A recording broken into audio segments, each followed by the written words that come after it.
Baik, buka Quran surat 7 ayat 205. Quran surat 7 ayat 205.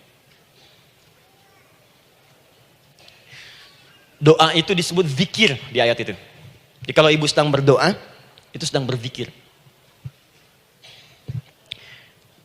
Wadhkur rabbaka fi nafsika tadarruan wa khifatan wa dunal jahri minal qaul. Ada ayatnya?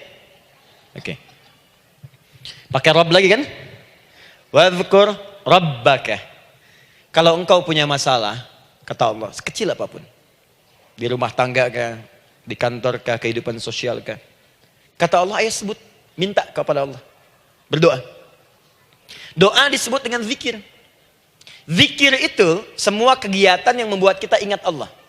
Zikir. Baca Quran, zikir. Dalilnya Quran surah ke-15 ayat 9. Inna nahnu nazzalna dzikra. Kami turunkan Al-Quran sebagai zikir. Menghafal Quran, zikir.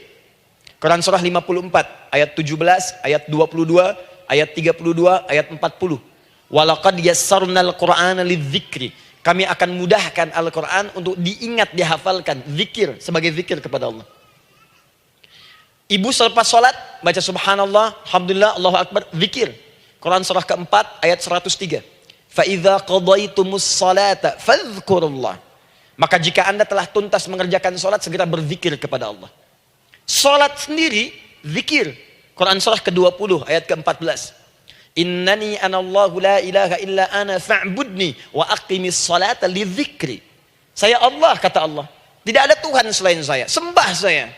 Bagaimana menyembah Allah? Tunaikan salat sebagai zikir kepada Allah. Zikir. Di zikir semua amalan yang mendekatkan kita dengan Allah. Doa itu satu dari bagian zikir. Tapi tahukah ibu fungsi zikir yang paling utama itu apa? Quran surah 13 ayat ke-28. Ala bidzikrillahi tatmainnul qulub. Yakinkan pada dirimu kalau zikirmu benar kepada Allah, maka dia akan berdampak kepada hati menjadi lebih tenang. Zikir itu manfaat pertamanya membuat hati tenang, Bu. Tadi saya contohkan. Baca Al-Quran zikir kan? Jadi kalau ibu sedang tidak tenang, sedang gelisah, ada masalah, daripada mengeluh sana sini, wudu, Bu, wudu. Ambil mushaf. Baca. Saat baca itu mungkin solusi belum datang, tapi hati itu lebih tenang. Kaitan dengan bahasan kita, doa, minta. Doa.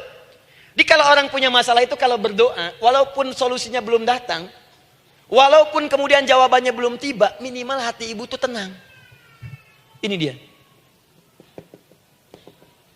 Kan surah 13 ayat 28. Rumus ini pakai. Gunakan dalam hidup. Karena yang tahu kehidupan kita itu Allah yang menciptakan kita. Yang tahu pesawat, yang bikin pesawat. Yang tahu handphone, yang bikin handphone. Yang tahu mikrofon, yang bikin mic-nya. Yang tahu kita, yang menciptakan kita. Ikutilah petunjuk Allah yang menciptakan kita, maka akan langsung terasa manfaatnya. Ibu tidak percaya, silahkan lakukan. Rasakan bedanya, bedakan rasanya, dan pasti akan terasa bedanya. Akan lain.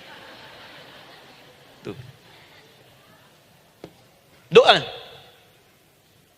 Tapi ingat yang paling penting kata Allah, doa itu bukan sekedar penting permohonannya, tapi menunjukkan status kita sebagai hamba di hadapan Allah Subhanahu wa taala. Jadi kalau ada orang selama hidup tidak pernah berdoa, artinya dia mengingkari status dia sebagai hamba di hadapan Allah Subhanahu wa taala.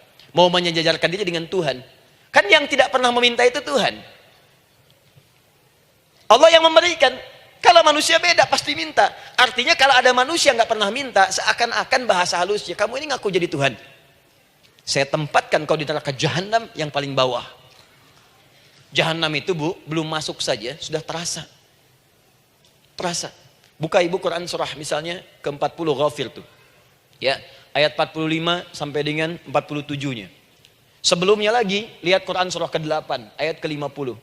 Itu penghuni neraka, Bu, yang bukan jahanam saja. Penghuni neraka itu kalau mau meninggal itu dipukulin dulu malaikat. Depan belakangnya. Ayo, kamu keluar. Lama amat keluarnya rohnya katanya. Takut karena nggak punya bekal. Kan maaf ya, kaidah mengatakan orang nggak punya bekal itu takut pulang, apalagi orang merasa salah. Anak ibu berbuat kesalahan, mau pulang takut kan? Takut. Jadi kalau ada anak takut pulang, salah dia. Salah. Kemana anak nggak pulang-pulang? Pasti ada yang salah karena nggak berani pulang. Jangankan salah, nggak punya bekal saja, malu pulang. Lihat ibu waktu Ramadan usai, mau mudik, Idul Fitri. Kan pada mudik kan? Kenapa mau mudik dan senang mudik? Karena punya bekal, Bu. Dikumpul-kumpulkan tuh selama 11 bulan. Untuk 1 bulan saja. Itu pun paling berapa hari. Kumpulin. Terus telepon keluarga. Insya Allah aku pulang hari ini. Wah, senang semuanya. Padahal mudiknya cuma pakai motor, Bu. Motornya bebek, bekalnya singa. Serius saya, motor bebek bekal singa. Ada kardus belakangnya. Tulisin. Terus tambah pelepah pisang buat begini. Belakangnya ditulisin, aku pulang sayang. Jalan, mudik. Terus yang di rumah kan senang nerimanya. Kenapa? Karena ada yang pulang dan bawa bekal. Saya pernah tanya pada seseorang, kenapa anda nggak mudik? Nggak ada bekal Ustaz, nggak ada bekal, malu pulang. Kebayang nggak saat pulang menghadap Allah nggak punya bekal? Malu pulang, apalagi punya banyak salah. Jadi nggak mau keluar rohnya. Malaikatnya geram, dipukulin sama malaikat. Pukul depannya, pukul depan. Kamu ini cepat keluar, cepat keluar, cepat keluar. Keluar. Malu pulang. Tapi kalau punya bekal enak. Dan yang nyambut langsung malaikat. Bahkan nanti ada satu amalan saat dikerjakan. Itu orang ini sudah masuk surga. Tapi semua malaikat di semua pintu surga yang 8 itu datang mengunjungi dia mengucapkan selamat. Itu ada di Quran surah 13 ayat 24. Salamun alaikum bima sabartum fa ni'ma uqbaddar. Selamat ya saat di dunia sabar mencari bekal. Dan ini bekal terbaik yang kamu dapatkan, silahkan nikmati surga yang kamu rindukan itu. Ini nikmatnya tempat yang pernah nanti kamu kunjungi. Dan tinggal abadi di situ. Yang nyambut malaikat. Bayangkan semua malaikat, Bu. Semua malaikat dari pintu surga datang nyambut dia. Wah, Masya Allah, malaikat Jibril, Israfil, malaikat maut. Maaf ya, dicabut kemarin. Biasa, selamat. Dunia aja kalau ada yang nyambut senang kan? Rumah dicet, datang, sambut depan rumah, semua hidangan ada, Masya Allah. Bahkan yang tidak ada jadi ada, luarnya kongwan, dalamnya rangginang gitu kan, wah, muncul semua. Paham ya? Jadi ini bagian pertama. Jadi kita katakan kenapa manusia mesti berdoa. Jawabannya karena manusia itu hamba. Dan doa itu adalah fitrah bagian dari kehidupan. Kenapa manusia mesti berdoa? Karena ada komitmen dari Allah. Setiap dia mendapatkan sebuah persoalan, maka Allah akan jawab dan berikan jawaban dari semua persoalannya. Jalan mendapatkan jawaban itu adalah doa. Kenapa manusia mesti berdoa? Karena dia butuh dengan Allah. Dan puncaknya, kenapa dia mesti berdoa? Karena Allah ingin membahagiakan kehidupan dunianya sebelum sampai keabadiannya di akhirat. Jadi ketika kita berdoa, sebetulnya kebaikan untuk kita karena Allah ingin kita bahagia. Ingin mudah hidupnya. Jadi kalau ada orang nggak berdoa, sesungguhnya dia sedang menyulitkan diri sendiri dalam kehidupan dunianya sampai ke akhiratnya. Jelas sampai di sini? Masya Allah. Alhamdulillah. Baik, kalau sudah paham, saya hapus ini, kita masuk bagian yang kedua. Hapus lagi. Sab Muslimah edisi ke-15. 15 kali datang sendiri, ngulangin sendiri. Nulis sendiri, ngapus sendiri. Masya Allah. Tinggal lihat, catat, masuk surga. Masya Allah. Alhamdulillah. Baik. Baik. Sudah? Alhamdulillah. Saya ingin setiap pembahasan kita dipahami ya. Saya tidak menyukai kalau datang melihat tapi nggak paham gitu. Ya, dengar tapi nggak paham. Saya tidak ingin satupun keluar dari sini kecuali paham. Ya. Ibu paham? Paham Ustaz. Badai pamit ya, silahkan. Apa yang ibu pahami? Doa. Ya. Dah. Nah, sekarang masuk bagian kedua. Bismillah. Kalau sudah mengerti yang tadi, persoalannya adalah bagaimana cara kita memohon kepada Allah. Itu dia. Bagaimana cara kita meminta? Kata Allah, kamu kalau punya masalah, minta. Ya Allah, caranya bagaimana? Karena sesuatu yang dikerjakan tanpa ilmu, dan tidak tahu caranya, itu bisa keliru. Hidup itu menyembah Allah tidak cukup dengan iman, Bu. Mesti pakai ilmu. Iman saja sekalipun kuat tanpa ilmu, itu bisa salah. Kuat ingin mendekat kepada Allah. Ya Allah, aku ingin ibadah, kuat. Saya punya kawan dulu di pesantren. Tahun kedua, dia sudah berubah. Ya, tadinya orang tuanya melihat anaknya, Masya Allah, tiba-tiba ada perubahan, senang ibadah, Bu. Malam-malam dia bangun, ini kisah nyata, saya alami sendiri. Masya Allah, saya senang sekali. Kita saling doakan, dia bangun malam tahajud. Bangun jam 2, Anda bayangkan. Yang sebelumnya menjelang subuh atau apa. Ini malam Jumat lagi, malam libur. Malam libur biasanya santri itu kebanyakan ada yang keluar, ada yang main, ada yang macam-macam. Ini dia malam tahajud. Jam 2 bangun. Saya bahagia sekali. Udah bangun, sholat, selesai. Cuman pas waktu mau subuh, kok saya lihat tidur. Saya bangunkan kan. Fulan, bangun. Oh iya, katanya. Iya, oh mungkin nanti mau nyusul. Saya pikir istirahat dulu. Saya ke masjid lah. Udah ke masjid, dah selesai. Kita diskusi di masjid, selesai. Semua pulang saya jam 7. Saya lihat masih tidur juga. Barangkali dia sudah tadi sholat mungkin di kamar, nggak sempat ke masjid karena capek. Tapi saya lihat kok posisinya nggak berubah. Di situ juga. Akhirnya setengah jam saya tunggu, saya bangunkan. Bangun. Kenapa Adi, katanya? Saya kira antum belum sholat subuh ya? Adi gimana sih? Kan udah saya jama dengan tahajud tadi. Udah saya jama dengan tahajud. Jadi memang kekuatan imannya lagi tinggi, cuman ilmunya kosong. Ini yang bahaya. Besok-besok kalau orang kayak gini sholat subuh bisa 4 rakaat. Ya. Karena itu berdoa penting, cuma kita mesti tahu caranya. Yuk kita mulai bagian pertama. Quran surah kedua ayat 186. Paling kiri sebelah bawah. Sudah? Wa idza sa'alaka 'ibadi 'anni fa inni qarib. Fokus.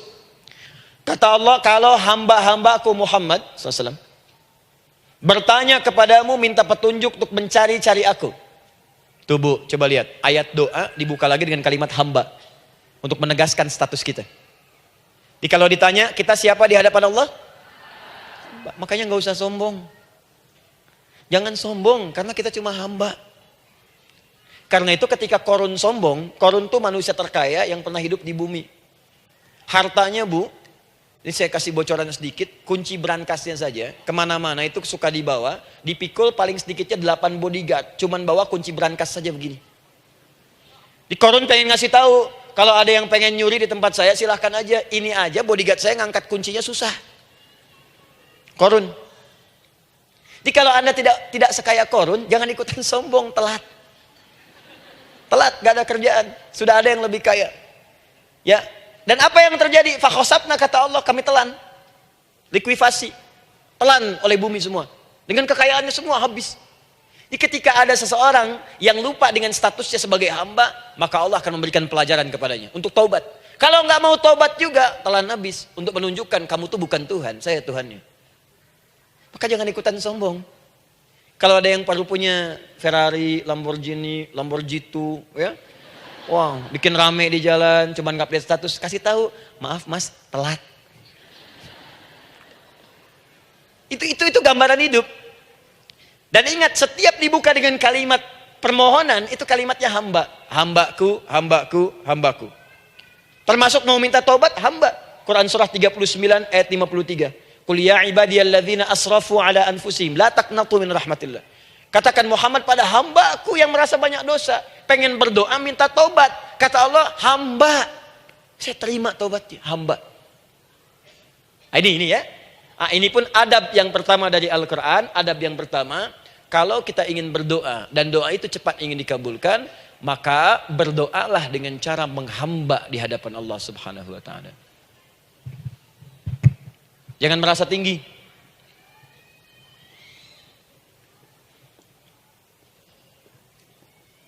Saya turunkan caranya. Bagaimana cara menghamba itu dengan cara yang baik? Fokus. Wa idza sa'alaka 'ibadi 'anni, Muhammad SAW, jika ada hamba-hambaku bertanya padamu tentangku, ingin mencari-cari aku. Masya Allah, Ibu maaf ya, biasanya kan kalau orang mencari Allah, ingin mendekat kepada Allah, Entah itu datang ke masjid, bangun malam, biasanya motifnya cuma dua. Satu, ada kebutuhan, pengen berdoa. Terus dekat sama Allah. Besok mau arisan, malamnya tahajud. Anak mau ujian, baru puasa, kan? Suami ada proyek, nah, baru baca Quran, kan? Terus itu biasa itu. Biasa, jadi fitrah bu. Tumben jeng tahajud, fitrah. Itu biasa itu. Ya. Yang kedua, taubat dari maksiat. Taubat. Seorang taubat ke masjid, bangun malam, doa, itu biasa. Jadi kalau ada seperti itu tandanya kita hamba normal manusia. Fa inni qarib, kata Allah, katakan Muhammad SAW, katakan kepadanya, janganlah mencari, aku dekat. Dekat, jangan mencari, aku dekat. Jadi bu, ketika kita butuh Allah, langsung jawab oleh Allah. Kamu mau apa? Aku dekat. Itu secara psikologi memberikan ketenangan yang paling dalam. Saya belum datang di sini sampai jam 8. Ibu tanya panitia, ustadznya mana sih? Ukti, ustadznya mana? Jawaban pertama misalnya, ini belum jelas nih ustadznya. Gak ada kabar. Yang kedua mengatakan, tenang saja, ustadz sudah dekat. Maka yang kedua itu lebih menenangkan kepada kita. Ketika ibu mencari, ya Allah, saya sedang ada masalah, langsung dijawab oleh Allah. Tenang, aku dekat denganmu. Mau minta apa? Itu bu, jadi kalau ibu sedang punya persoalan, psikologi Al-Quran mengatakan, langsung rasakan Allah tuh bersama kita, dekat, menunggu kita mau minta apa. Ibu punya masalah dengan suami, ingin mengadu. Lu kata Allah, saya dekat, kamu kenapa? Ada masalah apa? Ayo minta, ayo cerita. Mohon. Ibu punya masalah dengan anak. Ibu punya masalah dengan tetangga, di pekerjaan, kehidupan sosial. Kata Allah, saya dekat. Nah perasaan itu hadirkan dalam jiwa kita. Ini sekarang jarang didapatkan. Jadi kalau ada masalah itu, hal pertama yang dilakukan itu belum ingat Allah itu masalahnya. Di kebanyakan manusia itu kalau punya masalah, selalu ingin yang pertama itu solusinya. Bukan Allahnya. Kan pemilik solusinya Allah. Jadi kalau kita ingat pada yang memiliki, maka apapun yang kita minta akan diberikan. Bahkan ada orang yang saking ingatnya dengan Allah, sebelum minta sudah dikabulkan. Itu yang dahsyat. Nah, sekarang setelah kita paham tentang kedekatan ini, kemudian kita praktekkan. Jadi bu, ya maaf ya, ketika ibu punya masalah apapun, yang pertama diingat Allah. Allah, engkau telah berjanji, engkau pasti akan tepati. Ya Allah, sekarang aku ada persoalan. Nah, sekarang teruskan ayatnya. Ujibu da'watad da'i idza da'an. Ujiba.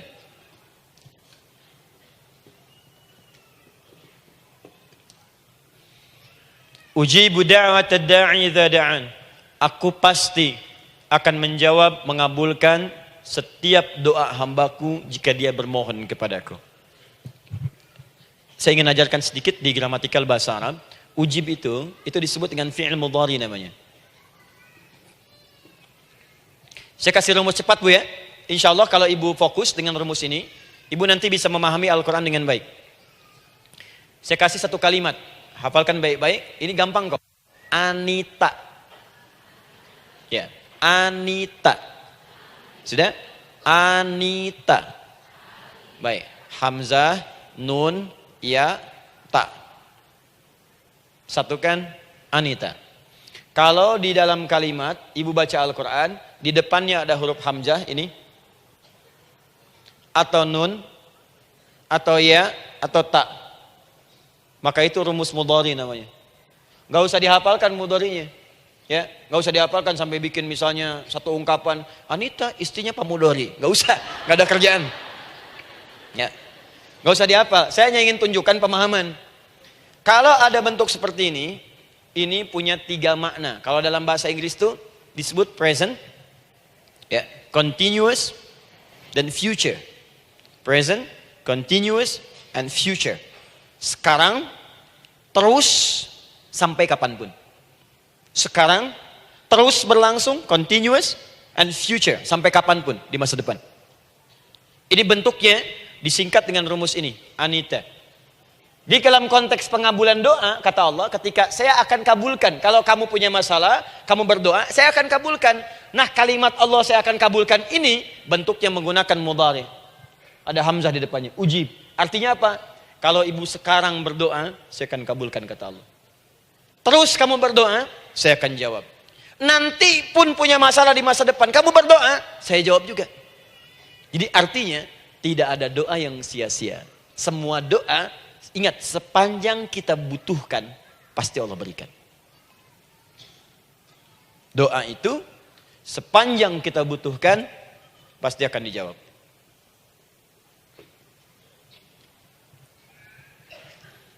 Nanti kapan dijawabnya, seperti apa jawabannya, nanti bagian ketiga. Kadang-kadang minta sekarang, dijawabnya nanti. Minta sekarang, dijawab sekarang. Ada yang mintanya A, dijawabnya B, itu yang paling dahsyat. Ya. Jadi kalau saya tanya, kalau kita berdoa, dijawab tidak oleh Allah? Ya. Itu janji Allah. Setiap orang berdoa, pasti dijawab. Nah hanya persoalannya, seperti apa doa yang cepat dijawab itu? Apakah semua doa langsung dijawab seketika? Akankah mendapat jaminan langsung dijawab? Ternyata kalimat dijawab ini diikat dengan syarat ketentuan berlaku. Apa di antara syarat dan ketentuannya ini? Teruskan ayatnya. Falyastajibuli. Syarat pertama. Kalau doamu ingin cepat aku jawab, falyastajibuli. Maka engkau pun harus cepat merespon setiap seruanku. Jawab seruanku dengan cepat. Doa ingin dijawab oleh Allah, maka kata Allah, kamu pun harus menjawab setiap seruanku. Jawab seruan Allah.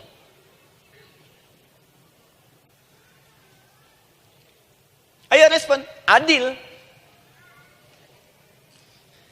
Maunya dapat gaji aja, kerja nggak mau. Ya? Apa ibu pikir duduk manis, santai di ruangan tengah? Tiap bulan suami datang berikan uang belanja? Belum tentu. Kalau sikap tidak bagus, ya interaksi tidak mulia, maka belum tentu itu didapatkan. Maka syarat pertama kata Allah, kalau doamu ingin cepat aku jawab, maka setiap aku seru, cepatlah engkau kemudian kerjakan dan jawab itu. Jadi ternyata seruan Allah itu terkait berkelindan dengan pengabulan doa. Jadi ketika ibu diseru oleh Allah, diminta diperintahkan sesuatu oleh Allah, sebetulnya itu kunci untuk mendapatkan jawaban doa kita, Bu. Dipanggil kita, ayo cepat datang ke sini, mau minta apa? Minta, saya kasih. Apa di antara kunci doa itu, Ustaz? Yuk kita lihat. Adalah jawaban dari seruan Allah. Apa di antara seruan Allah itu? Saya beri contoh satu misalnya. Allah perintahkan kita untuk sholat. Bahkan diseru, diingatkan 5 kali dalam sehari. Salat. Bukankah kita diseru, Bu, dipanggil 5 kali sehari untuk salat? Allahu Akbar, Allahu Akbar. Ya? Diingatkan kan? Ayo ingat Allah, ingat Allah, ingat Allah, ingat Allah. Allah Maha Agung, Maha Besar semuanya dan seterusnya. Perhatikan baik-baik. Apa tujuan Allah menyeru kita dalam salat? Ternyata bukan ingin memberikan beban ruku dan sujud. Bukan sujudnya yang penting. Karena semua makhluk tidak sujud pun tidak akan menurunkan status Allah sebagai Tuhan. Allah tetap Allah, gak ada ruginya.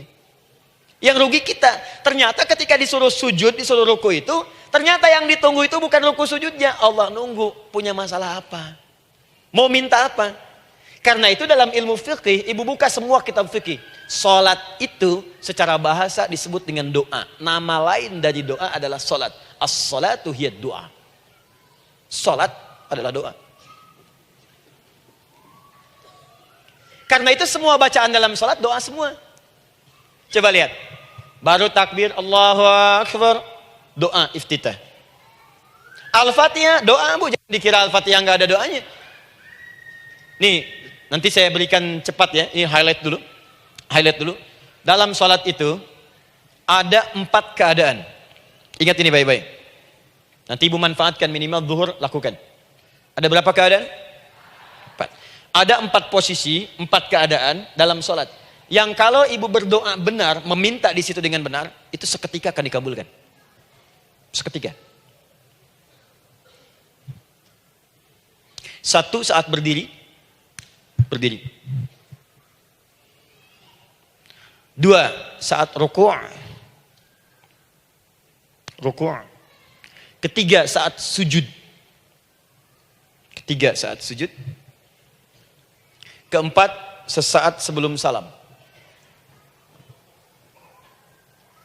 Berdiri, rukuk, sujud sesaat sebelum salam. Baik, sebelum saya bahas lebih jauh, saya ingin sampaikan dulu. Jadi ternyata ketika kita diminta oleh Allah menunaikan sholat, itulah cara kita memohon, Bu. Itulah waktu kita meminta. Dan dahsyatnya dalam sehari itu 5 kali ditungguin, Bu. Mana ada manusia di muka bumi ini buka pintu rumahnya 5 kali sehari cuma untuk memberikan apa yang dibutuhkan. Sesoleh-solehnya Ustadz, gak ada yang mengatakan, ayo 5 kali sehari datang aja ke rumah saya. Kalau butuh apa-apa ambil. Butuh kulkas, ambil kulkasnya. Butuh TV, ambil. Gak ada begitu. Allah itu maha baiknya, 5 kali sehari dipanggil. Dari subuh sampai zuhur. Kita bangun tidur aja, punya masalah gak? Ayo minta, disuruh sholat 2 rakaat. Dan sholatnya gak usah banyak-banyak, 2 rakaat aja dulu, supaya gak ada beban. Itu pun kadang-kadang masih lupa berapa rakaat kita sholat. Ayo sujud, disuruh minta, punya masalah enggak? Terus dari subuh sampai ke siang, dipanggil lagi. Punya masalah lagi enggak? Disuruh zuhur 4 rakaat. Karena waktunya cukup panjang, suruh 4. Ayo minta. Ada masalah apa? Minta sujud kita. Minta mohon. Dari zuhur ke asar, ditanya lagi, ada masalah enggak? Panggil lagi. Ke maghrib sampai ke isya sebelum tidur. Supaya tidurmu enak, masalah enggak ada, tenang, nikmat, nyaman istirahatnya. Ada masalah enggak? Disuruh sholat lagi. Jadi kalau orang paham sholat itu kunci kebahagiaan, dia akan senang menunaikan sholat. Makanya ketika ibu bertanya, kenapa saya sholat? Dijawab oleh muadzin, hayya 'alas shalah, ayo sholat. Kenapa sih sholat? Hayya 'alal falah. Yuk bahagia. Ayo tenang. Yuk dapatkan apa yang kamu inginkan. Falah. Jadi kalau orang paham sholat itu menyelesaikan persoalan, tentu orang akan berbondong-bondong semangat untuk menunaikan sholat. Cuman sayang segelintir orang itu menilai sholat sebagai beban. Jadi sebagai kewajiban beban saja, makanya sholatnya nggak nikmat. Karak tadi duhur, ayuna asar doi. Tuh.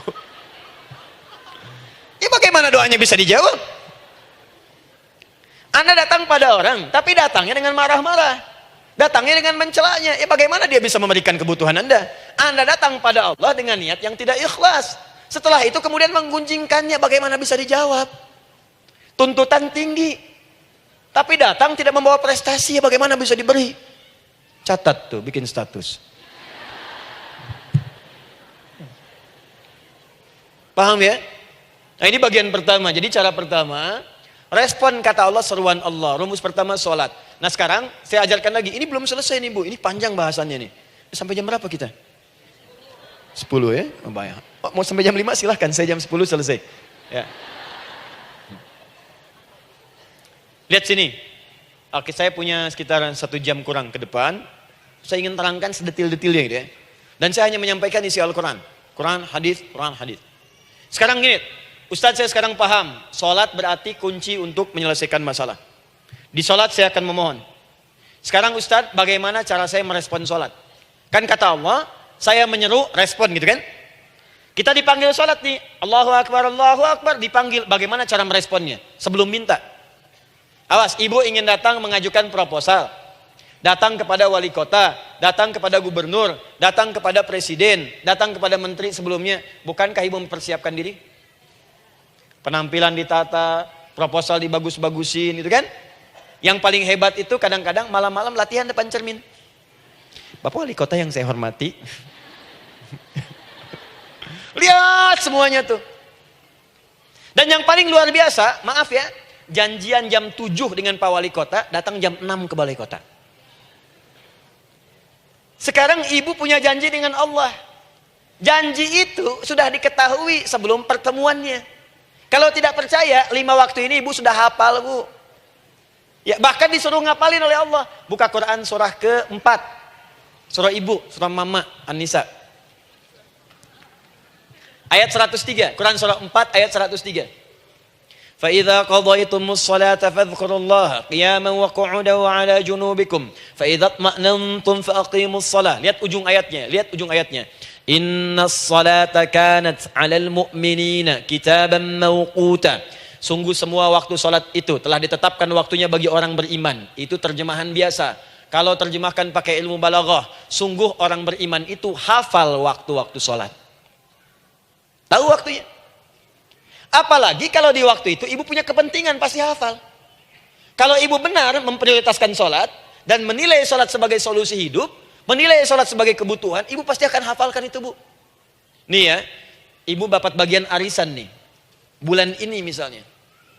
Dan memang bagian jatah ibu, demi Allah saya katakan, sebulan sebelumnya ibu sudah hafal tanggalnya kapan. Bahkan di kalender tuh diwarnain. Papa, bagian mama nanti bulan ini. Tuh. Dicatat semua, di tempat siapa, jam berapa, datang dengan penuh keceriaan dan kebanggaan. Luar biasa. Hanya untuk urusan dunia yang itu habis gitu. Jika dia tidak meninggalkan ibu, ibu yang meninggalkan dia duluan. Sekarang 5 kali sehari semua diberikan, bahkan lebih daripada dunia dan seisinya. Harusnya sih wajarnya dihafalkan waktunya dan ibu hafal. Ayo, subuh jam berapa sekarang? Lihat sini, bukan ke atas.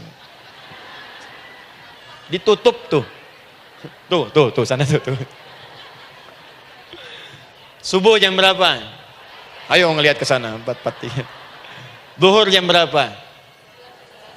Tuh, asar, maghrib, isya.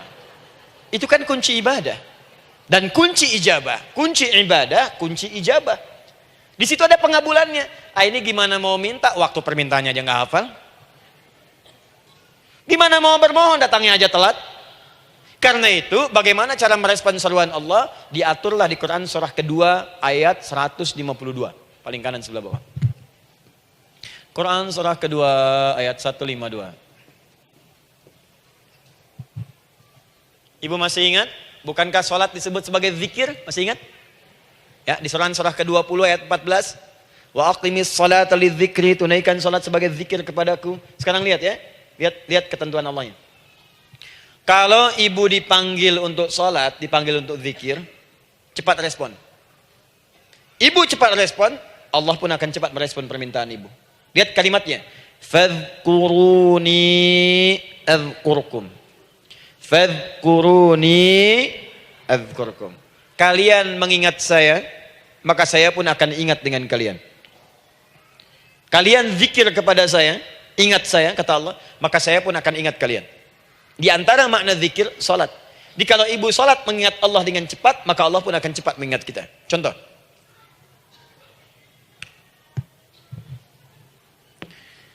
Saya ambil waktu subuh misalnya.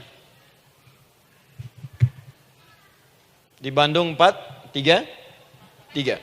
4:43. Oh, lihat kesan lagi terjadi perbedaan pendapat. Ya. Ada yang 4:33, ada yang 4:34, ada yang 4:35 dan seterusnya. Yang ambil tengah-tengah lah, 4:35 misalnya. Kalau 4:35. Lihat sini, fokus. Allahu Akbar, Allahu Akbar. 4:35. Dipanggil salat, diseru. Kan tadi rumusnya di Quran surah 2 ayat 186. Faliyastajibuli. Kalau diseru cepat jawab, gitu kan? Nah, terus diseru 4:35 adzan. Allahu Akbar, Allahu Akbar. Begitu diseru, ibu langsung datang. Ya Allah, sudah adzan, seruan nih, saya siap-siap, saya ingin minta sesuatu. Nah, orang yang datang saat dia diseru Allah, dia pun datang kemudian untuk menyerunya, maka Allah pun akan menjawab apa yang ia mohonkan saat ia bermohon kepadanya. Perhatikan, dipanggil oleh Allah lewat suara muadzin, Allahu Akbar, dia merespon cepat, siap salat. Maka dia pun ketika memanggil Allah, seketika Allah pun akan jawab padanya. Sesuai dengan kadar responnya. Dipanggil saat itu, dia menjawab. Maka Allah pun akan ingat kepadanya hanya saat dia memanggil saja. Di saat panggil, diingat. Panggil, diingat. Jelas? Ini yang hebat. Dipanggil 4:35. Allahu Akbar, Allahu Akbar. Dia sudah ingat dari sejak jam 3:45. Dia bangun jam 3. Bisa. Padahal belum dipanggil. Datang. Bahkan Masya Allah, melakukan warming up dulu. Tahajud. Istighfar. Baca Al-Quran sebelum dipanggil. Masya Allah Bu, ibu mau datang misalnya ke istana. Janjian jam 7, datang jam 6. Di situ ibu kerjakan yang baik-baik dulu. Wah, lihat. Terus kelihatan CCTV kan. Wah, ini orang bagus banget nih. Mulia, bagus. Sampah diambilin disapu. Kelihatan. Itu ibu belum datang pun udah dipanggil duluan. Ada orang yang belum dipanggil sudah datang menghadap Allah. Tahajud dia, zikir dulu, istighfar dulu. Ini orang, maaf ya, walaupun dia belum memanggil Allah, Allah sudah menyelesaikan semua persoalannya. Di orang-orang yang selalu ingat kepada Allah, walaupun Allah dalam waktu tidak memanggilnya, maka Allah akan mengingatnya sekalipun orang ini belum bermohon kepadanya. Maka ibu nanti akan temukan orang-orang yang langsung diselesaikan persoalannya oleh Allah bahkan sebelum dia bermohon kepadanya. Ada orang yang seakan gak punya masalah, Bu. Bukan gak punya masalah, sebab setiap dia punya masalah, masalahnya diringankan oleh Allah. Seakan-akan gak ada beban. Ini indah hidupnya. Enak. Butuh sesuatu, sebelum nyari, datang. Ada persoalan, senyum dikit, selesai. Orang macet mengeluh, bikin status, dia macet malah senang. Dan hatinya dilapangkan oleh Allah. Bayangkan ada janji rapat jam 9, setengah 9 masih macet. Diprediksi di Google akan sampai 2 jam lagi. Yang lain mengeluh, telepon sana, telepon sini, ini. Dia enggak aja, lapang aja. Alhamdulillah ya Allah kasih macet. Morotal, saya mau dengerin surah Al-Baqarah. Buka, hafalin. Partnernya nelpon. Sampai di mana, akhi? Ini sampai di surah Al-Baqarah ayat 186. Tidak ada yang sia-sia dari Allah. Sabar ya di sana. Ya, atau kita bisa koneksikan dari sini apa yang bisa saya selesaikan sekarang di sini sehingga sampai sana kita tinggal kesimpulan saja. Tenang hatinya. Gak ada gerasak, gerusuk, gelisah gini, telepon sana sini, klaksonin. Dasar lampu merah, lama, birunya sebentar. Padahal biru nggak ada, yang ada hijau kan. Jadi kalau sudah begitu enak, Bu. Yang perempuan ada di Quran Maryam. Maryam kan perempuan. Dan Maryam itu bukan nabi, bukan rasul. Ingin memberikan pesan kepada ibu, perempuan dimanapun. Tidak harus jadi nabi supaya doa cepat dikabulkan. Tidak harus jadi rasul. Ini Maryam bukan nabi, bukan rasul. Tapi dia ini luar biasa. Sebelum dipanggil udah datang. Zikirnya tak terlukiskan. Mohon kepada Allahnya luar biasa. Menjaga diri dari hal yang dilarang oleh Allah. Apa hasilnya? Sebelum diberikan bahkan oleh pamannya, sudah ada kebutuhannya. Quran surah ketiga ayat 37. Kullama dakhala 'alaiha Zakaria al-mihraba wajada 'indaha rizqa. Setiap pamannya mau memberikan kebutuhan Maryam sudah ada di dalamnya, Bu. Sudah ada. Itu luar biasa. Mau makan, makanan ada. Mau anggur, anggur ada. Ya. Wah, itu luar biasa, Bu. Jadi bermohon bahkan sebelum waktunya. Sentuhlah ia tepat di hatimu, maka ia akan jadi milikmu untuk selamanya. Wah. Nah, itu doa tuh. Aduh, mana-mana. Paham? Tuh.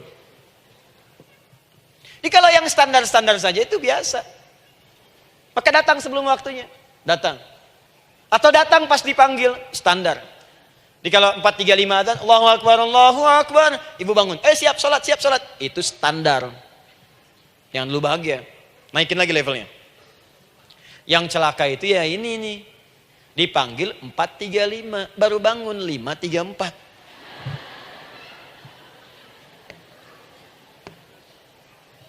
Sholat subuh belum, nuntutnya udah banyak. Ya Allah, kurang apa lagi aku bermohon kepadamu. Sudah aku meminta sekarang, sholat subuh aja belum. Jadi mana keadilannya? Jadi yang pertama, respon seruan Allah, disitulah Allah pun akan cepat merespon apa yang kita kemudian butuhkan. Jadi yang pertama lewat sholat ya Bu ya. Ingat sholat. Dan sholat itu tadi dari 4 posisi saya ajarkan yang pertama saja satu. Supaya nggak terlampau panjang ya. Berdiri Bu. Saya ajarkan satu. Setiap ibu dalam keadaan berdiri dan membaca Al-Fatihah. Pada kalimat Iyyaka na'budu wa iyyaka nasta'in. Ingat pada kalimat Iyyaka na'budu wa iyyaka nasta'in. Maka sertakanlah di hati kita. Apa persoalan yang dirasakan untuk bermohon kepada Allah. Saya ajarkan cepat. Kalau ibu mau belajar lebih detail, ikuti kajian kami di fikih solat. Sifat solat Nabi SAW.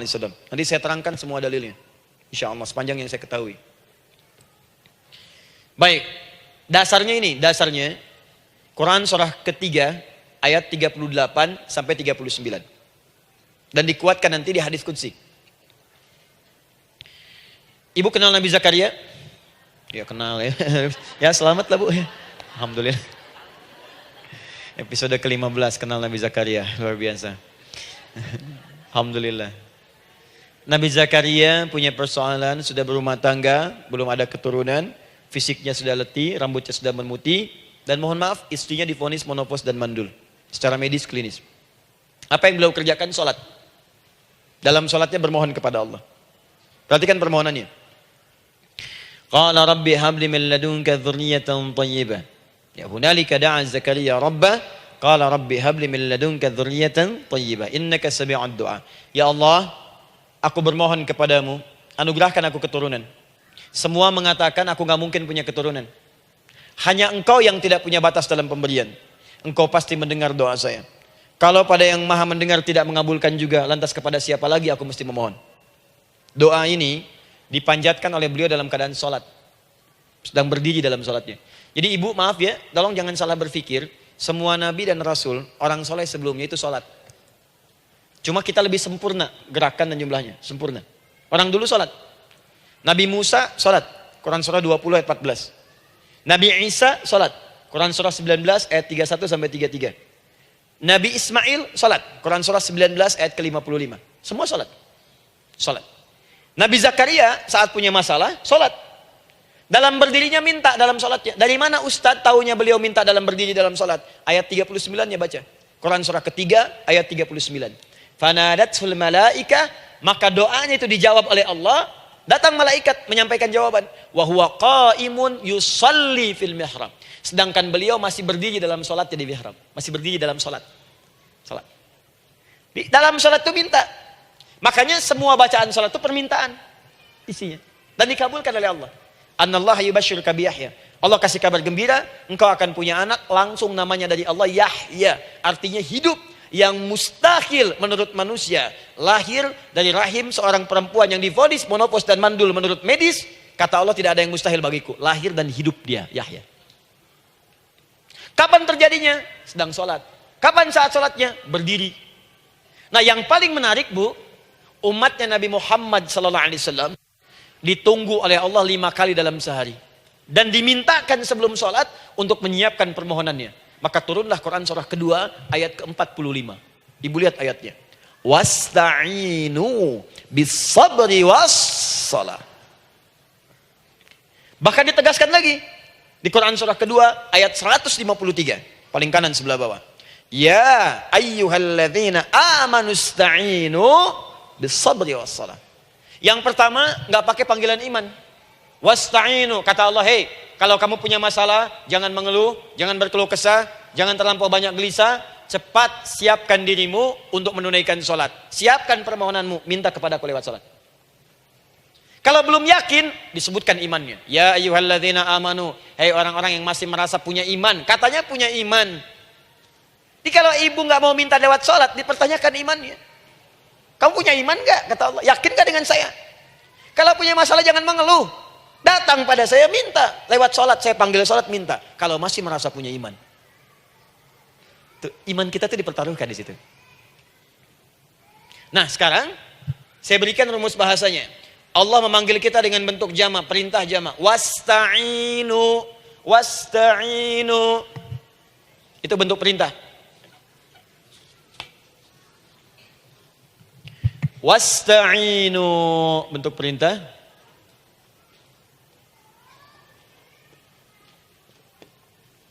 Wasta'inu. Dan jika kalian, perhatikan cara menerjemahkannya, dan jika kalian punya persoalan dalam hidup, punya kebutuhan, maka bergegaslah siapkan dirimu untuk minta kepadaku solusi. Wasta'inu, dan mintalah oleh kalian pertolongan, solusi. Bisabri wassalah. Pertama sabar dulu. Sebelum sholat, sabar dulu dengan itu. Tahan dulu. Terima dulu. Jangan mengeluh, terima dulu. Nanti dalam sholat minta solusi. Itu maksudnya. Punya masalah sekarang jam 9 lewat. Sabar, tahan dulu. Koreksi diri, istighfar. Nanti zuhur minta. Atau duha sekarang sholat. Datang ke masjid, sholat duha minta. Tahiyatul masjid minta sekarang. Sabar. Ini sabar, terima dulu. Jangan mengeluh. Sabar. Ingat. Terima, sabar. Karena Allah mustahil memberikan ujian masalah kalau kita tidak sanggup menerimanya. La yukallifullahu nafsan illa. Saya sering katakan bu ya, maaf kalau kalimat ini mungkin kurang berkenan, tapi kalimat ini nyata. Kalau ibu sekarang punya masalah seberat apapun, itu artinya hanya ibu yang sanggup untuk menerimanya. Saya tidak. Betul, karena itu persoalan itu dititipkan kepada ibu, bukan kepada seorang bernama Adi Hidayat. Ibu yang dipercaya. Ya, ibu dipercaya oleh Allah. Kenapa ibu tidak yakin dengan itu? Karena cuma ibu yang bisa mengatasi. Ibu yang mampu, saya tidak. Karena itu dititipkan pada ibu. Kaidahnya, la yukallifullahu nafsan illa wus'aha. Allah nggak akan berikan beban, ujian, masalah kalau dia nggak mampu. Artinya kalau saya nggak mampu, saya nggak dikasih. Ibu mampu, ibu diberi. Jangan mengeluh. Kenapa mesti saya ya Allah? Kamu mampu. Ya Allah, why me? Why not? Kamu yang bisa.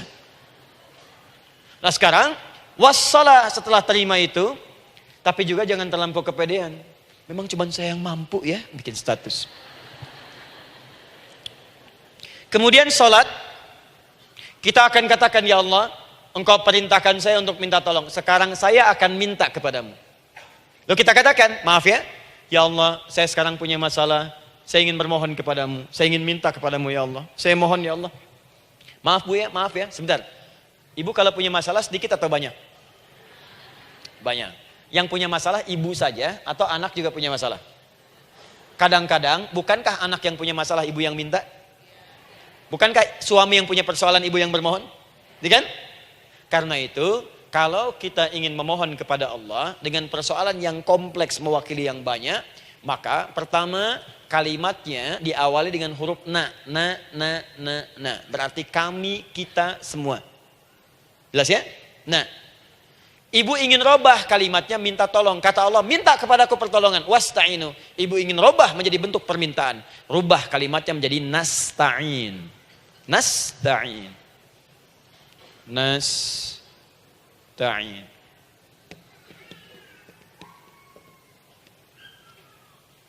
Wasta'inu nasta'in. Minta kepada siapa tadi? Allah. Boleh minta kepada selain Allah? Tidak. Hanya kepada Allah saja? Hanya kepada Allah saja. Hanya kepadamu ya Allah. Tidak kepada yang lain. Maka kalimatnya menjadi iyyaka. Iyyaka. Hanya kepadamu saja ya Allah. Engkau berjanji, kalau ada masalah minta aku berikan. Sekarang hanya kepadamu saja ya Allah, aku bermohon. Maka kalimatnya namanya iyyaka nasta'in. Sekarang saya tanya kepada ibu, apakah dalam sholat ibu membaca kalimat iyyaka nasta'in? Tuh. Saya mau tanya, ibu bacanya saat ruku atau saat sujud? Berdiri. Gak ada orang ruku baca kalimat ini. Allahu Akbar. Iyyaka na'budu wa iyyaka nasta'in. Berdiri. Iyyaka na'budu wa sekarang saya bacakan hadis qudsinya. Tersambung dari Nabi sallallahu alaihi wasallam. Qala Rasulullah sallallahu alaihi wasallam, qala Allah azza wa jalla. Allah langsung yang berfirman lewat hadis qudsi. Perhatikan bahasanya. Qasamtus shalah baini wa baina 'abdi. Saya bagi dalam salat itu dua bagian, antara hak aku dan hak hambaku. Wali 'abdi ma sa'ala. Dan jika benar hambaku menunaikan kewajibannya dengan baik, menjaga hak-hak aku, maka pada saat itu apapun yang dia minta dalam sholat, aku akan berikan. Apapun. Kapan itu terjadi? Perhatikan kalimatnya. Idza qala al-'abdu. Kalau hamba mulai membaca dalam sholatnya, Alhamdulillahi Rabbil Alamin. Alhamdulillahi Rabbil Alamin. Qala Allah Azza wa Jalla, seketika Allah menjawab, Hamadani abdi, hambaku sedang memujiku. Ibu ingat baik-baik Bu ya. Ingat baik-baik. Setiap ibu baca Al-Fatihah dalam sholat itu Allah memperhatikan dan menjawab bacaan ibu. Tadi masih ingat ketika saya katakan wa idza sa'alaka ibadi anni fa inni qarib, Allah itu dekat. Ya. Wa idza qala al-'abdu ar-rahmanir rahim, kalau hamba melanjutkan ar-rahmanir rahim, qala Allah azza wa jalla, Allah langsung menjawab athna alayya 'abdi, hambaku sedang menyanjungku. Wa idza qala al-'abdu maliki yaumiddin, ketika hamba berkata maliki yaumiddin, qala Allah azza wa jalla, Allah menjawab majjadani 'abdi, hambaku sedang mengagungkanku. Sekarang perhatikan kalimat ini. Wa idza qala al-'abdu, jika seorang hamba berkata iyyaka na'budu wa iyyaka nasta'in, ya Allah, sekarang hamba salat ibadah atas perintahmu. Dan hamba minta ya Allah, hamba punya masalah, hamba punya persoalan dan kau janjikan minta dalam sholat. Qala Allah azza wa jalla, Allah jawab, hadza baini wa baina abdi. Inilah perjanjian aku dengan hambaku. Wali abdi, kalau hambaku benar salatnya sampai bacaan ini, masalah apapun yang dia minta sekarang aku akan kabulkan. Dalam berdiri. Cuman sayang, kadang-kadang dalam keadaan ini banyak yang tidak minta. Maka caranya saya sampaikan yang pertama, kalau ibu sudah sampai ke bacaan ini, iyyaka na'budu wa iyyaka nasta'in, sertakanlah dalam hati ibu. Gak usah dilafadzkan. Sertakan, ibu punya masalah apa? Atau secara umum minta solusi. Minta. Nabi itu kalau sholat, Nabi SAW kalau sholat, itu kalau baca ayat-ayat Quran, itu seringkali berhenti, Bu. Sering berhenti. Kalau dalam ayat doa, beliau berhenti, mohonkan dengan baik. Kalau ayat-ayat surga, minta supaya umatnya ke surga. Ayat-ayat neraka, mohon supaya umatnya dibebaskan dari neraka. Minta. Kesaksiannya banyak. Hudzaifah al-Yamani pernah sholat di belakang Nabi, begitu. Abdullah bin Mas'ud radhiyallahu ta'ala anhu sholat di belakang Nabi, begitu. Ubay bin Ka'ab radhiyallahu ta'ala anhu sholat di belakang Nabi, begitu. Di kesaksian mereka sama semua. Makanya seringkali itu nggak sadar, enak sholat dengan Nabi itu. Nyaman. Kalau baca ayat surga, seakan-akan pengen cepat ke surga. Kalau baca ayat doa, berdoa. Jadi nggak sadar. Rakaat pertama 100 ayat aja Al-Baqarah. Ya, kadang-kadang lewat ke Ali Imran. Pernah rekornya 5 juz 4 halaman. An-Nisa ayat 176 baru berhenti. Ya, walaupun besoknya nggak pada ikutan lagi. Ya, karena merasa ini kapan rukunya gitu. Sekarang atau nanti, sekarang atau nanti. Tapi enak. Nah, saya ajarkan satu hal. Kalau kita sampai pada bacaan Al-Fatihah tadi, jeda sejenak, Bu, rasakan itu, minta. Minta. Setelah itu, Allah ajarkan satu lafaz. Kalau lafaz ini benar dibacakan oleh ibu, benar dibacakan, maka seketika doa akan dijawab. Langsung dikabulkan. Apa bacaan itu?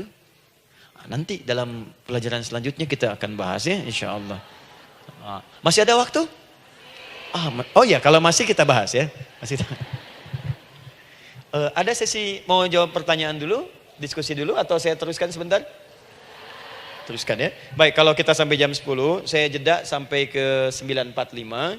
Jadi 15 menitnya kita bisa diskusi ya. Baik. Apa lafaz yang kita bisa mohonkan? Teruskan ayatnya.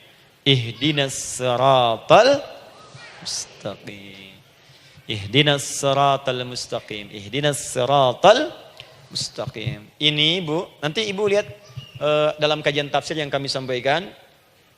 Juga dalam kajian fikih salat saya bahas dengan detail. Di sini singkat saja, singkat padat. Ihdina itu, ya Allah berikan kami hidayah. Berikan kami jalan. Berikan kami petunjuk. Tunjukkan kami jalan yang lurus. Kalimat ihdina asalnya dari kata hidayah. Hidayah, jamaknya hudan. Ihdina, berikan kami hidayah. Berikan kami hudan. Kalau tunjukkan kami jalan yang lurus, itu terjemahan, Bu. Terjemahan. Kalau ibu ingin makna tafsir per huruf, per kalimat, bahkan per harokat, itu semua ada maknanya. Karena semua kalimat Quran itu mukjizat. Ihdina dari kata hidayah, hudan. Berikan kami hidayah. Hidayah dalam bahasa Arab itu banyak maknanya. Bisa solusi dari semua persoalan. Bisa jalan menuju kemudahan. Bisa kesuksesan. Bisa petunjuk. Banyak. Kalau dikumpulkan namanya hudan. Hudan.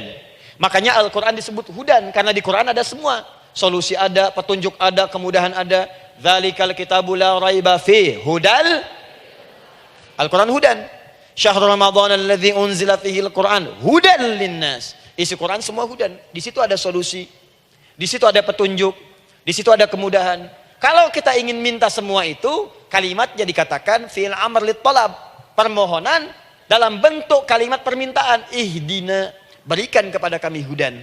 Kalau sudah mengatakan ihdina artinya minta solusi, minta kemudahan, minta petunjuk. Jadi ketika ibu mengucapkan kalimat ihdinas siratal mustaqim, itu artinya ya Allah berikan kepada kami solusi dari masalah yang sedang saya hadapi. Berikan petunjuk dari persoalan yang sedang saya jalani. Berikan kemudahan ya Allah dari kesulitan yang tengah saya hadapi. As-siratal mustaqim, yang lurus, yang gampang. Karena jalan yang gampang itu lurus, gak berkelok, Bu. Langsung ke tujuan. Saya mau ke sini jalannya belok-belok, gak langsung kan gak enak. Ibu mau ke satu undangan, jalannya belok sini, belok sini, belok sini, belok sini. Kelokan 9, kelokan 7, kelokan 8. Ya. Kan rasanya berliku. Ibu ingin mendapatkan solusi, tapi dilempar-lempar. Ke sini dulu berkelok, sini dulu, sini dulu, sini dulu. Kenapa gak ibu lurus dapatkan langsung? Dalam bahasa Arab, apalagi kalimat yang fasih, mendapatkan sesuatu dengan gampang, dengan mudah, as-siratal mustaqim, lurus ke tujuan, cepat, mudah. Apalagi ke surga nanti, tunjukkan kami jalan yang lurus, yang benar, hak dari Allah dan mudah didapatkan. Itu maksudnya. Ini bukan sekedar tunjukkan jalan yang lurus, solusi yang mudah, yang gampang, yang cepat. Paham di sini ya? Seperti orang-orang dulu mendapatkannya. Siratal ladzina an'amta 'alaihim. Seperti orang dulu mendapatkan semua kenikmatan ketika mereka bermohon kepadamu ya Allah. Siapa mereka? Ada 4 golongan disebutkan di Quran surah keempat ayat 69. Ada para nabi, orang-orang jujur siddiqin, para syuhada dan orang-orang soleh. Ya, wa may yuti'illaha wa rasul fa ulaika ma'al ladzina an'ama Allahu 'alaihim minan nabiyyina was-siddiqina wasyuhada was-shalihin. Para nabi dulu berdoa, ya Allah, saya ada masalah, dikabulkan. Kita minta ya Allah, sekarang saya berdoa, tolong kabulkan seperti nabi-nabi dulu dikabulkan. Nabi Ayub sakit, berdoa dikabulkan. Kita sakit, dikabulkan. Nabi Ibrahim ada ujian, dikabulkan. Nabi Ibrahim punya ujian dengan anak. Kita ada ujian dengan anak, minta dikabulkan. Anak-anak berselisih, ada yang dendam, yang iri. Seperti anaknya Nabi Yakub. Nabi Yakub berdoa, dikabulkan. Kita minta, dikabulkan. Ada syuhada, berdoa, dikabulkan. Kita minta, dikabulkan. Orang soleh berdoa, minta dikabulkan. Kita minta, dikabulkan. Ya Allah, seperti engkau kabulkan doa orang-orang dulu yang melahirkan nikmat, mohon kabulkan kami yang minta sekarang dan mendapatkan kenikmatan itu. Itu maksudnya. Ya, siratal ladzina an'amta 'alaihim. Siapa an'amta 'alaihim di sini? Ulaikal ladzina an'amallahu 'alaihim. Sama persis kalimatnya. Minan nabiyyina was-siddiqina wasyuhada'i was-shalihin. Ini jangan diartikan sebatas terjemahan. Walaupun di musim haji sekarang itu bisa dipakai. Saya tugas 2010 di Mekah. Ada jemaah kesasar, lupa maktab. Kemudian ingin balik, nggak tahu jalan. Dia ketemu askar. Askar nggak bisa bahasa Indonesia, dia nggak bisa bahasa Arab. Tapi dia hafal Al-Fatihah. Datang kepada askar, dia tunjukkan gelangnya. Pak, ihdinas siratal mustaqim. Tunjukkan saya jalan yang lurus. Tunjukkan gelang. Askar nggak bisa bahasa Indonesia. Dikasih bahasa Arab gak paham-paham. Tapi askar ini pun cerdas. Dia tunjuk, dia lihat gelangnya. Oh, maktab sana. Siratal ladzina an'amta 'alaihim ghairil maghdubi 'alaihim waladdallin. Lurus, jangan belok-belok. Kalau belok nanti engkau tersesat atau dicaci maki orang. Maghdub ya dicela orang. Dhalin tersesat, kan? Jangan dicela, jangan sesat, lurus. Tapi kalau dalam berdoa dalam sholat minta di hati hadirkan. Jelas ya? Nah, itu posisi pertama. Jadi pertama minta lewat sholat. Yang kedua cepat rajin istighfar, Bu. Saya cepat ya, rajin istighfar. Saya ada 7 menit lagi. Ibu rajin istighfar. Astaghfirullah, astaghfirullah, astaghfirullah, astaghfirullah. Itu yang paling singkat.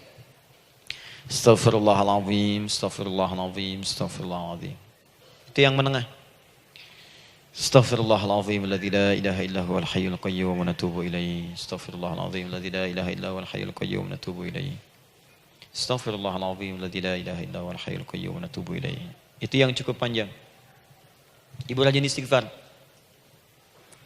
Orang yang rajin istighfar itu diantara yang disebutkan dalam riwayat-riwayat adalah orang-orang yang cepat dijawab doanya. Hanya dengan istighfarnya. Jadi dia tuh punya keinginan, dia nggak katakan. Jadi keinginan di benaknya dia, terus dia istighfar. Astagfirullah, astagfirullah, astagfirullah. Itu kalau benar rajin istighfar, seketika dikabulkan. Cepat. Ada seorang yang hidup, ini tukang roti. Di zaman Imam Ahmad bin Hanbal. Saya pernah kisahkan ini di beberapa keadaan. Orang ini itu ahli istighfar. Jadi maaf ya Bu ya, bukan istighfarnya pas ada keperluan aja, bukan. Ada ta'lim ustaz tadi, sab pertama astagfirullah, astagfirullah, astagfirullah, bukan. Besok ada arisan, astagfirullah, astagfirullah, bukan. Jadi bukan ada keperluan istighfar, bukan. Orang ini membiasa istighfar. Jadi setiap mengerjakan apapun dia istighfar. Mau minum, bismillah, astagfirullah, astagfirullah. Dia setiap buka adonan, astagfirullah, astagfirullah. Nah, satu ketika Imam Ahmad itu nggak tahu kenapa pengen datang ke daerah itu. Ya kalau misalnya ibu tinggal di Cicahem, misalnya kan Imam Ahmad tiba-tiba pengen ke Cicahem aja. Terus karena lelah, mampir ke masjid. Istirahat di dalam masjid. Tiba-tiba kata penjaga masjidnya, DKM-nya, marbotnya, ya Syekh, idhab, pergi, nggak boleh tiduran di sini. Kata Imam Ahmad, saya kan cuma numpang istirahat, nggak boleh keluar. Dan dia nggak tahu kalau itu imam besar. Dan Imam Ahmad itu sudah populer Bu, sangat famous, familiar. Cuman orang kan nggak pernah lihat wajahnya. Dulu kan nggak ada Facebook, nggak ada Instagram, nggak ada handphone, nggak ada apa-apa. Jadi kalau orang terima Ahmad, ya Ahmad aja kemana-mana. Oh, no, Imam Ahmad, dia Imam Ahmad, Imam besar, Imam Syafi'i, Imam besar. Tapi nggak pernah lihat. Sekarang kan udah kelihatan. Ya, udah kelihatan. Sekarang banyak. Makanya orang dulu tuh senang begitu tahu, dikasih tahu Nabi aja ke Madinah Bu, nggak ada yang tahu kalau itu Nabi Muhammad kalau belum pernah lihat. Karena beliau di bawah, Abu Bakar di atas. Abu Bakar kan naik kan, untanya Nabi. Nabi Muhammad pasti di bawah gantian tuh di jalan. Orang mengira yang di atas unta Nabi Muhammad. Padahal Nabi Muhammad yang jalan kaki, nggak kelihatan. Makanya responnya bola ketika tahu Nabi, senang luar biasa. Minta doa, minta ini, minta itu. Orang sekarang tidak. Karena sering banyak lihat di TV, media sosial, begitu ketemu, minta foto. Ini lain kisahnya. Nggak tahu dia, pergi keluar. Kata Imam Ahmad, ya sudah, keluar beliau. Nggak mau ribut. Istirahat di luar. Di pelataran. Di sini juga nggak boleh. Lihat kalimatnya. Barwah, keluar, pergi. Barwah itu kasar Bu. Begitu kemudian di debat lagi, saya cuma di luar. Rawah itu dari kata roh Bu, itu paling kasar. Artinya keluar dengan roh-rohnya sekalian. Rohnya pun jangan di sini. Ya. Jadi kalau ibu nanti di Masjidil Haram misalnya kan, ada kalimat itu artinya kesal Bu askarnya. Ya, keluar. Misalnya idza bi anti, enggak mau, saya mau di sini. Ya. Barwa, pergi. Sampai ke rawah dengan roh-rohnya. Itu artinya ibu disuruh pergi. Ya, bukan jangan mengelak lagi. Rawah. Saya bukan rawah, saya rohayati. Suruh pergi. Pergi. Imam Ahmad pergi tuh akhirnya. Pergi, di jalan kelihatan ada tukang roti tadi. Begitu kelihatan capek lah dipanggil, Syekh, kayaknya lelah istirahat di sini. Dan tukang roti pun nggak tahu kali itu Imam Ahmad. Begitu istirahat, duduk, kelihatan Imam Ahmad setiap buka adonan, astagfirullah. Bikin lagi, astagfirullah. Imam Ahmad tahu faidah itu.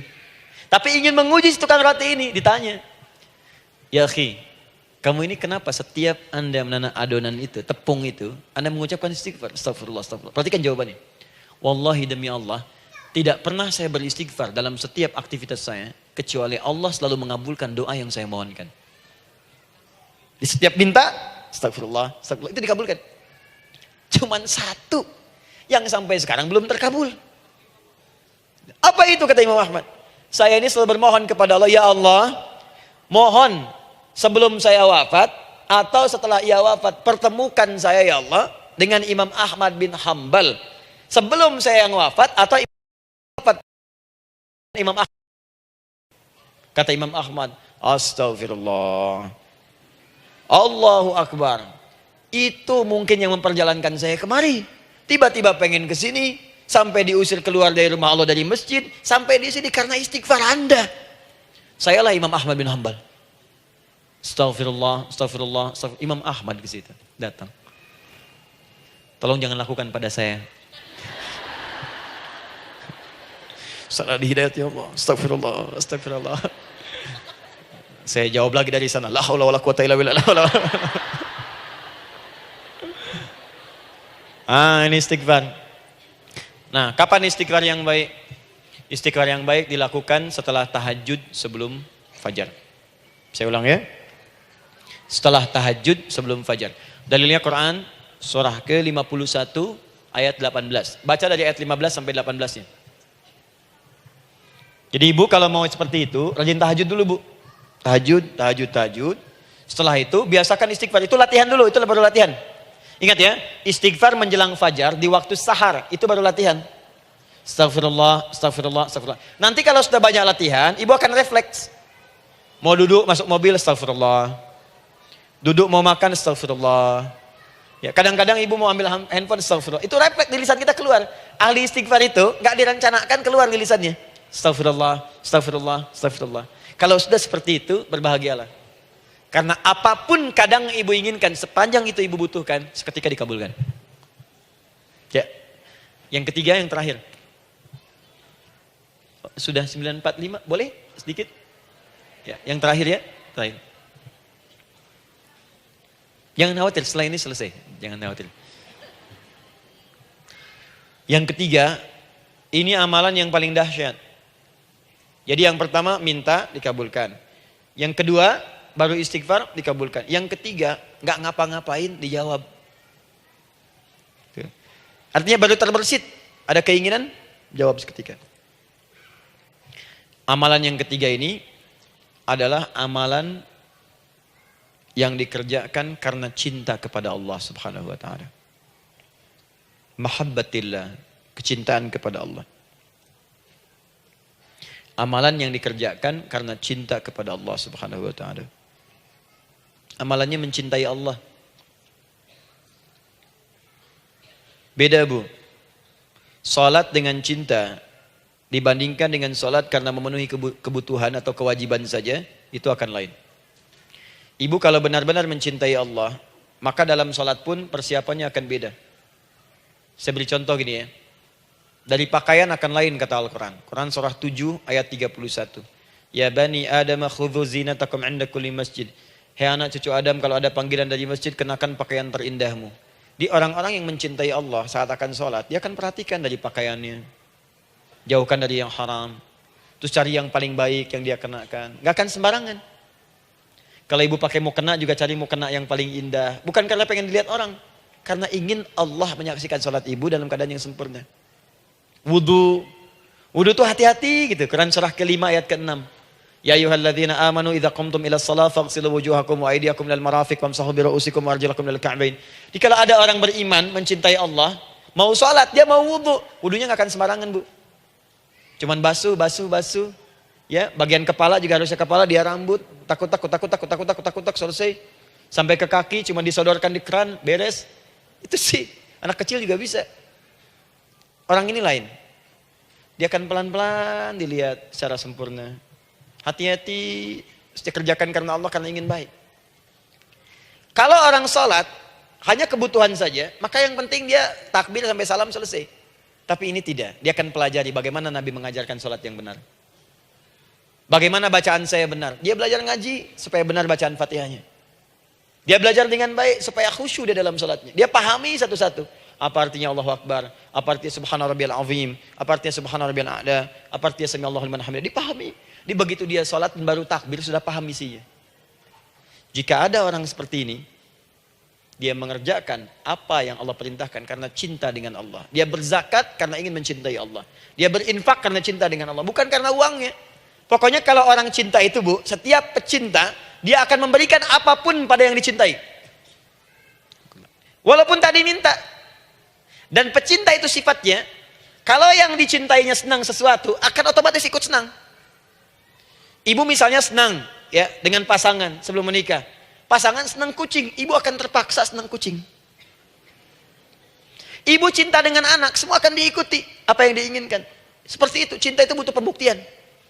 Karena itu sering saya katakan pada akhwat ya yang belum menikah, yang masih muda-muda belum menikah, cinta itu butuh pembuktian. Jadi jangan percaya kalau ada orang yang bicara di lisannya nggak ada buktinya.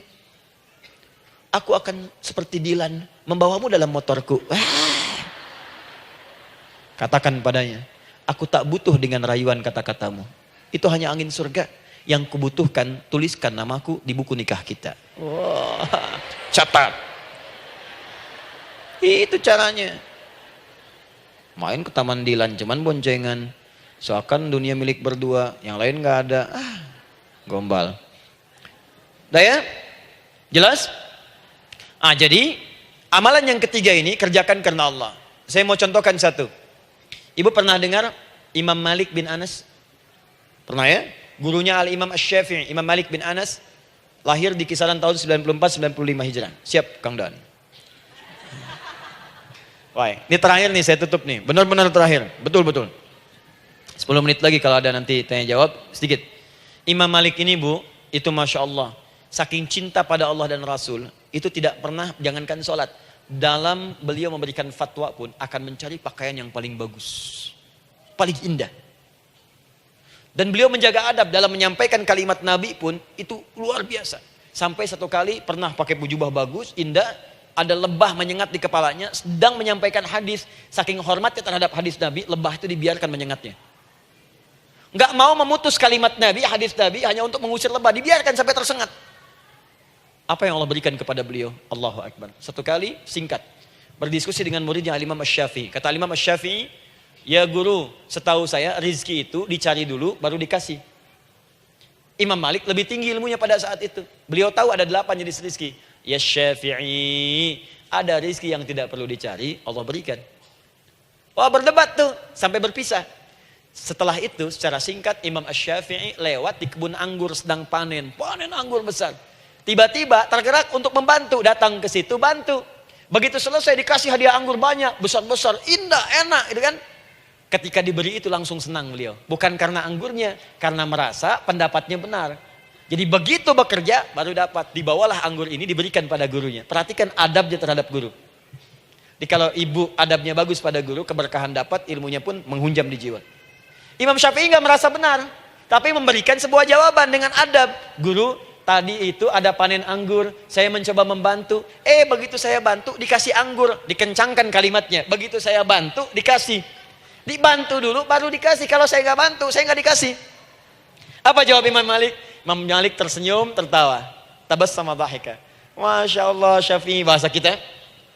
Tadi itu saya keluar, mau ngajar. Siang-siang terik begini saya kepikiran, ya Allah, kalau makan anggur yang enak-enak, enak banget sekarang ini. Ada anggur sekarang. Tuh.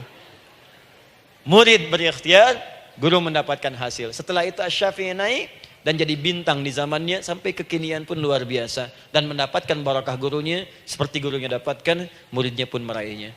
Itulah 3 cara bagi kita untuk bermohon kepada Allah. Jika ingin dipercepat oleh Allah, bisa lewat sholat, bisa lewat istighfar, bisa juga dengan menciptakan amalan-amalan, atau mengikuti amalan-amalan yang dicintakan atau ditujukan untuk mencintai Allah Subhanahu wa ta'ala. Ibu bisa paham ini?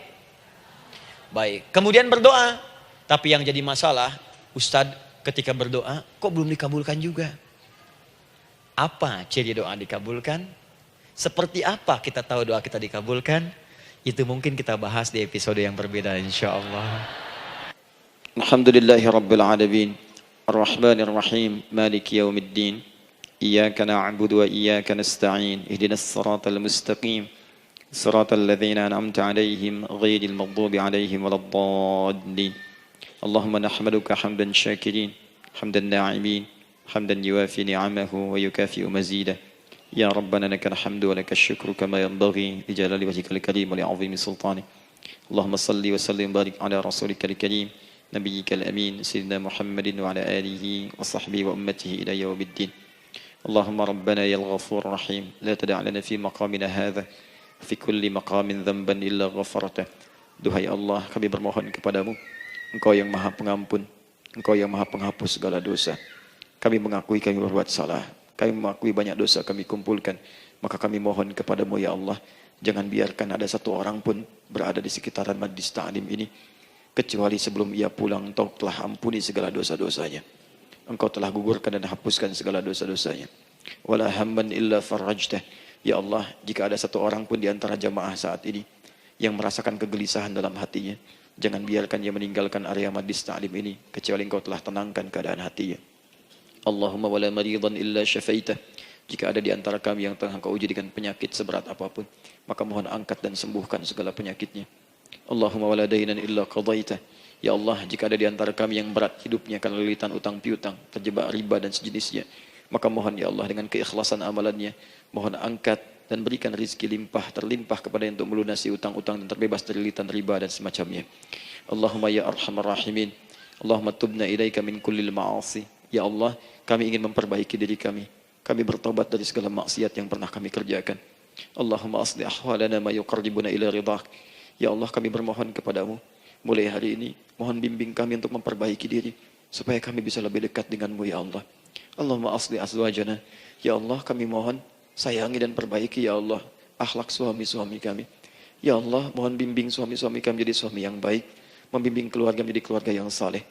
Allahumma ya Allah, Allahumma arsyad wa asli ya Allah azwajana, zawjatina. Ya Allah, demikian dengan istri-istri kami ya Allah. Jadikan mereka perempuan-perempuan yang salihah, bimbing menjadi ibu-ibu yang baik. Allahumma abnana, auladana, dzurriyyatina. Allahumma aslih lahum li arhamar rahimin yakunu salihin, liyakunu su'ada fid dunya wal akhirah. Ya Allah, anak-anak kami, cucu-cucu kami khawatir berpisah dengan mereka di akhirat nanti. Kami mohon ya Allah, jika memang ada maksiat yang mereka kerjakan karena dosa-dosa kami mohon ampun ya Allah. Perbaiki anak-anak kami, Bimbing cucu-cucu kami ya Allah. Jadikan mereka anak-anak saleh, anak-anak yang bisa memberikan mahkota kepada kami di akhirat ya Arhamar Rahimin. Kami malu dengan anak orang lain yang telah hafal Al-Quran. Kami malu dengan anak orang lain yang telah mampu tahajud. Kami malu dengan anak orang lain yang telah bisa membaca Al-Quran dengan baik. Sedangkan anak kami masih sibuk dengan dunia ya Allah. Kami takut bila wafat tidak bisa memberikan petunjuk kepada mereka dengan izin-Mu. Allahumma ya Arhamar Rahimin. Allahumma idza kana hunalika baqiyati ayyamina faj'al baqiyata ayyamina ya Allah hayatan thayyibah. Duhai Allah, kami bermohon kepadamu, jika memang terbentang masa kehidupan bagi kami sampai dengan hari esok, maka mohon jadikan sisa-sisa hidup kami lebih baik daripada hari-hari yang sebelumnya. Wa idza kana hadzal yaum min akhir ayyamina faj'al ya Allah hadzal yaum husnal khatimah. Ya Allah, kami mohon, jika memang hari ini adalah hari terakhir kami hidup dan harus kembali kepadamu untuk wafat, mohon jadikan di hari ini kami husnul khatimah. Allahumma qawwi lisanana ila kulli kalimat at-tauhid la ilaha illallah Muhammadur Rasulullah. Ya Allah, kami mohon, jika kelak kami akan wafat, ringankan lisan kami untuk mengucapkan kalimat tauhid la ilaha illallah Muhammadur Rasulullah. Wa ajib kalimatan bi qaulika ya ayyatuhan nafsul mutmainnah irji'i ila rabbika radiyatan mardiyah fadkhuli fi ibadi wadkhuli jannati. Ya Allah, kami mohon kelak nanti dalam sakaratul maut nanti, jika kami bermohon kepadamu dengan kalimat tauhid la ilaha illallah, mohon jawab kalimat kami ya Allah dengan panggilanmu yang indah. Ya ayyatuhan nafsul mutmainnah, hai jiwa yang sudah tenang, irji'i ila rabbika radiyatan mardiyah, hai cepat pulang menghadap kepada Rabbmu. Hai cepat pulang menghadap kepada Rabbmu. Hai cepat pulang menghadap kepada Rabbmu. Aku ridha dengan semua amalmu, engkau pun akan ridha dengan semua pemberianku. Adkhuli fi ibadi wadkhuli jannati. Engkau aku masukkan dalam golongan hambaku, aku siapkan surga untuk menyambutmu. Allahumma ishtaqna bi Rasulillah sallallahu alaihi wasallam. Ya Allah, kami rindu sekali dengan Rasulullah sallallahu alaihi wasallam. Lam na'ish ma'ahu fil hayat wa lam narahu fil manam. Kami belum pernah hidup bersama beliau di dunia, tidak mampu menatapnya di alam mimpi. Maka mohon ya Allah, jangan biarkan kami berpisah dengan Rasulullah di akhirat nanti ya Rabbal Alamin. Jumpakan kami dengan Rasulullah di Taman Firdausmu yang paling indah. Allahumma ya Arhamar Rahimin. Allahumma rizqil yusra ya Allah. Likulil hujjaj. Ya Allah, anugerahkan kemudahan, kelapangan kepada para jemaah haji yang berhaji tahun ini ya Arhamar Rahimin. Allahumma taqabbal minhum ya Allah hajjahum, sa'yahum sa'yan mashkura, wa dhanbahum dhanban maghfura, wa tijaratahum tijaratan lan tabur. Ya Allah, jangan sia-siakan pengorbanan fisik mereka, biaya mereka, waktu mereka, tenaga mereka, emosi mereka. Terima haji mereka ya Allah. Jadikan sa'i mereka berhasil, tawaf mereka benar. Jadikan seluruh manasik yang kau ridhai ya Arhamar Rahimin. Allahumma ya Allah, rizq rizqan hasanan tayyiban liyahujju kulla man lam yahujj ya Arhamar Rahimin. Ya Allah, bagi kawan-kawan kami, kerabat kami, saudara kami, tetangga kami yang belum berhaji, maka anugerahkan kemudahan bagi mereka untuk berhaji ya Allah. Anugerahkan kelapangan untuk berhaji ya Allah. Sekalipun memang tidak terbuka kesempatan itu, maka mohon anugerahkan sifat mabrur kepada kami sekalipun tidak mendapati ibadahnya. Allahumma ya Arhamar Rahimin. Allahumma rizqna ya Allah nikmatan salihah. Ya Allah, anugerahkan kepada kami nikmat untuk menjadi orang saleh di dunia dan kembali kepadamu di akhirat dalam keadaan saleh. Alhiqna bis salihin ma'al ladzina an'amta 'alaihim minan nabiyyin was-siddiqin wasyuhada was-salihin wa hasuna ulaika rafiqa. Ya Allah, kumpulkan kelak kami di surga dengan para nabi, orang-orang saleh, para syuhada, orang-orang yang benar di hadapanmu. Itulah nikmat terbaik yang mampu kami dapatkan. Allahumma ya Rabb, Allahumma aslih Allah qulubana, ati anfusana taqwaha, wa zakkiha anta khairu man zakkaha, anta waliyuha wa maulaha.